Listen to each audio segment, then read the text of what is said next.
थंडीच्या दिवसामध्ये इडलीचं पीठ बऱ्याच पद्धतीने आपल्याकडे जर उपलब्ध असेल किंवा आपण एक्स्ट्राचं इडलीचं पीठ करून ठेवलेलं असेल तर त्या पिठाचं काय करायचं हा प्रश्न जर तुम्हाला पडला असेल तर हा व्हिडिओ तुमच्यासाठी।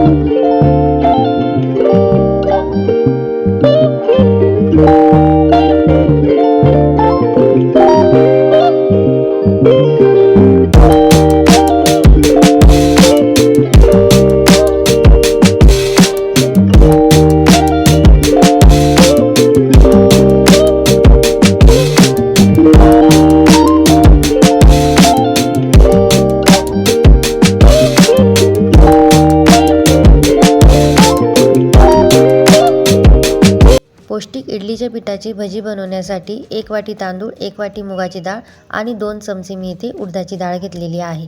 इथे एक बाउल घेतलेला आहे, यामध्ये 1 वाटी तांदूळ, 1 वाटी मुगाची डाळ आणि अर्धी वाटी मी इथे उडदाची डाळ घेतलेली आहे। तिन्ही गोष्टी आता व्यवस्थित स्वच्छ पाण्याने आपल्याला धुवून घ्यायचे आहे।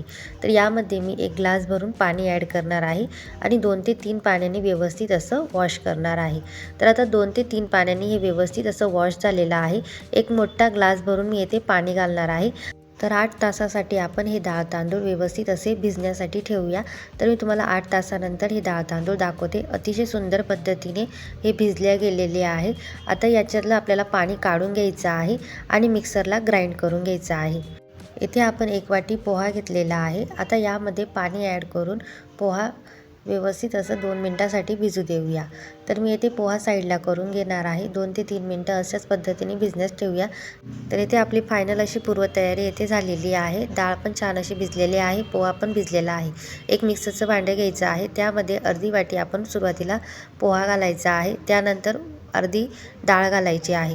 दोन्ही मिश्रण आपल्याला अर्ध प्रमाणात घालायचं आहे, जेणेकरून आपली डाळ तांदूळ छान अशी वाटल्या जाते। आता यामध्ये ना 2 चमचे पाणी घालायचं आहे आणि मिक्सरला फाईन अशी पेस्ट करून घ्यायची आहे। तर तुम्ही बघू शकता व्यवस्थित पद्धतीने मी हे डाळ तांदूळ अतिशय बारीक असे दळून घेतलेले आहे। तुम्ही बघू शकता एकदम सॉफ्ट आणि व्यवस्थित असं हे पीठ झालेलं आहे। आता एक बाउल घ्यायचा आहे आणि त्या बाउलमध्ये आपल्याला हे पीठ काढायचं आहे। तर मित्रांनो, आपण रात्रभरासाठी फर्मेंटेशन करणार आहोत हे पीठ, आणि या पिठाची तुम्ही इडलीसुद्धा बनवू शकता, डोसासुद्धा बनवू शकता। त्यामुळे आपण येथे ना हे पीठ आहे ना फर्मेंट करणार आहोत। तर हे पीठ फर्मेंटसाठी आपल्याला पॅकबंद डबा घ्यायचा आहे।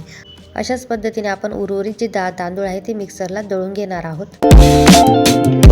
येथे पीठ व्यवस्थित असं दळून घेतलेलं आहे। आता या पिठाला एकदा मिक्स करून घ्यायचं आहे आणि यामध्ये तुम्हाला वाटलं तर चिमूटभर तुम्ही मीठसुद्धा घालू शकता, जेणेकरून फर्मेंटेशन छान होतं थंडीच्या दिवसात। आता येथे ना झाकण ॲड करणार आहे आणि रात्रभरासाठी 8 तासासाठी आपल्याला हे पीठ फर्मेंटेशनसाठी ठेवायचं आहे। तर मित्रांनो, 8 तासानंतर तुम्हाला मी हे पीठ दाखवते। अतिशय सुंदर पद्धतीने हे पीठ फुलून आलेलं आहे। मित्रांनो, एक महत्त्वपूर्ण टिप तुमच्यासाठी, थंडीच्या दिवसामध्ये जर तुम्ही पीठ फर्मेंट करत असाल तर चिमूटभर तुम्ही मीठ घालू शकता, जेणेकरून पीठ छान असं फर्मेंट होतं।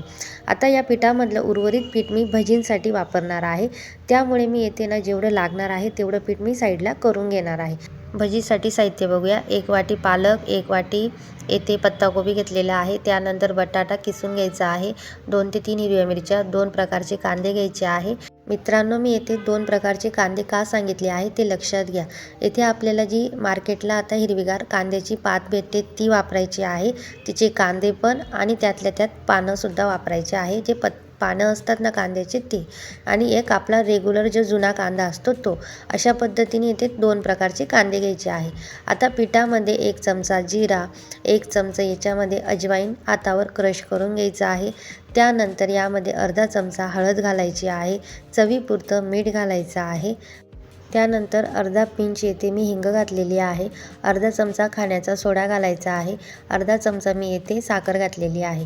अशा पद्धतीने संपूर्ण गोष्टी ॲड केल्यानंतर व्यवस्थित पद्धतीने मिक्स करायचं आहे। आता हे छान पद्धतीने आपण पीठ व्यवस्थित असं मिक्स केल्यानंतर भाजी ॲड करूया। तर यामध्ये 1 वाटी भरून पत्ताकोबी घालायचा आहे, त्यानंतर पालक घालायचा आहे आणि येथे बटाटा आहे ना छान असा किसून घ्यायचा आहे। त्यानंतर 2 ते 3 हिरव्या मिरच्या आणि भरपूर असा कांदा। तर अशा पद्धतीने आपले एकदम पौष्टिक असं हे पीठ तयार होतं। तर मित्रांनो, एक महत्त्वपूर्ण टिप मी तुम्हाला पुढे देणारच आहे। ज्यावेळेस आपण पीठ व्यवस्थित असं मिक्स करून घेतो, सगळ्या भाजी वगैरे ॲड करतो. पण या पिठाला ना बाइंडिंग देण्यासाठी आपल्याला एक आणखी सिक्रेट एक गोष्ट याच्यामध्ये ॲड करायची आहे. तुम्ही अशा पद्धतीने सुद्धा भजी करू शकतात, पण पीठ आहे ना कुठेतरी फिसकतं, तर ते फिसकू नये किंवा पिठाला छान असं बाइंडिंग येण्यासाठी यामध्ये आपण 1 वाटी बेसन पीठ घालणार आहोत. तर इथे बाइंडिंगसाठी तुम्ही बेसन पीठ, मैदा किंवा तांदळाचं पीठसुद्धा घालू शकतात. पण आपण इथे पौष्टिक भजी बनवतो आहे, त्यामुळे ना बेसन पीठच तुम्ही आवर्जून घालायचं आहे. कंप्लीट आपल्याला इथे 1 वाटी भरून बेसन पीठ लागतं. जसं तुमचं पीठ जर पातळ असेल तर त्याच्यामध्ये आणखी अर्धी वाटी तुम्ही बेसन पीठ घालू शकतात. पण या संपूर्ण प्रोसेसमध्ये मला 1 वाटी बेसन पीठ लागलेलं आहे आणि व्यवस्थित असं हे पीठ मिक्स करून घ्यायचं आहे. याने होतं असं की पीठ छान असं फुलतंसुद्धा, त्यातल्या त्यात कुरकुरीत होतं आणि ना एक छान अशी चव येते भज्यांसारखी. त्याच्यामुळे आपल्याला ना एक हेल्दी प्लस पौष्टिक असे हे भजे बनवायचे आहे.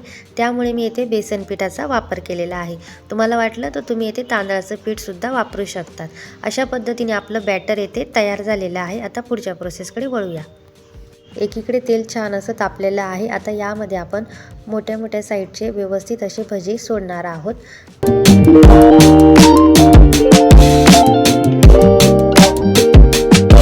सुरुवातीला भजी ॲड केल्यानंतर गॅसची फ्लेम हाय करायची. हाय केल्यानंतर आता आपण दुसऱ्या साईडनी ज्यावेळेस भजी पलटी करणार आहोत त्यावेळेस आपल्याला गॅसची फ्लेम स्लो करायची आहे. या पिठामध्ये तांदूळ, मूग डाळीचा वापर केलेला असल्यामुळे हे पीठ आहे ना आपण ज्यावेळेस तेलामध्ये ॲड करतात, भजे करतो त्यावेळेस हे पिठाला ना लवकर असं लाल होण्याचे चान्सेस जास्त असतात. त्यामुळे ना सुरुवातीला हाय करायची आणि तुम्ही सेकंड प्रोसेसला ज्यावेळेस तुम्ही पलटी करणार असाल त्यावेळेस आहे ना गॅसची फ्लेम स्लो करायची. आणि अशा पद्धतीने होतं असं की हे पीठ आहे ना कुरकुरीत होतं आणि भज्याला एक छान असा कुरकुरीतपणा येतो. त्याच्यामुळे आपल्याला या 2 गोष्टी पाळणे गरजेचं आहे. सुरुवातीला गॅसची फ्लेम हाय करायची आणि दुसऱ्या डायरेक्शनने पलटी करत असताना गॅसची फ्लेम स्लो ठेवायची. आता मी येथे मंद आचेवर हे भजी कुरकुरीत होईपर्यंत छान असे तळून घेणार आहे. तर भजी दोन्ही साईडनी सोनेरी रंगावर छान अशी कुरकुरीत झालेली आहे. आता एका प्लेटमध्ये आपण काढून घेऊया.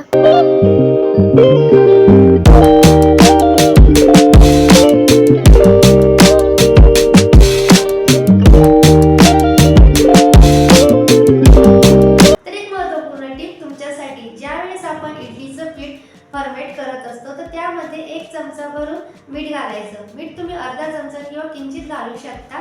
त्याने होतं असं की जे इडलीचं पीठ आहे ते फर्मेटेशन थंडीच्या दिवसामध्ये चांगल्या पद्धतीने होतं.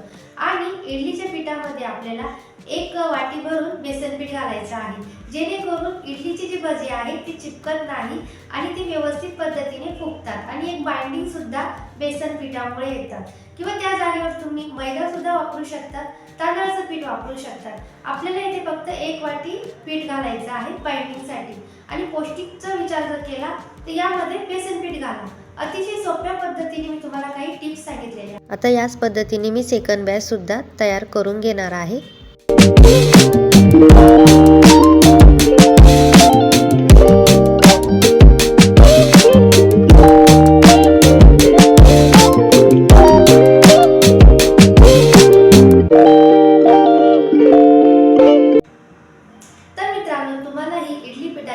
कसे वाटले मला नक्की कमेंटमध्ये सांगा. व्हिडिओ थोडा जरी आवडला असेल तर लाईक करा, शेअर करा, कमेंट करा. चॅनलमध्ये जर नवीन असाल तर सबस्क्राईब करायला विसरू नका. भेटूया एका नवीन व्हिडिओमध्ये. तोपर्यंत मस्त राहा, स्वस्त राहा आणि खात राहा. धन्यवाद. रामकृष्ण हरी.